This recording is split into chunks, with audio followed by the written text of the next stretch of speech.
करते हैं अपने नुमाइंदा मोहम्मद रफ़ी की रिपोर्ट के मुताबिक लाहौर एग्जीक्यूटिव डायरेक्टर अल-हमरा जुल्फ़कार अली जुल्फ़ी का आर्ट क्लासेस का दौरा।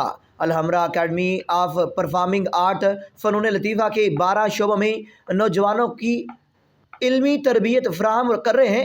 एग्जीक्यूटिव डायरेक्टर अल-हमरा नौजवानों को मौक़ों की फ़राहमी का मिसाली इदारा बन चुका है और नौजवानों में सीखने का वलवला और लगन काबिल इस्ताइश है। Zulfiqar Ali Zulfi executive director Alhamra Zulfiqar Ali Zulfi art की दुनिया का एक दरख्शां सितारा हैं। Mohammad Rafi, MD news, Lahore.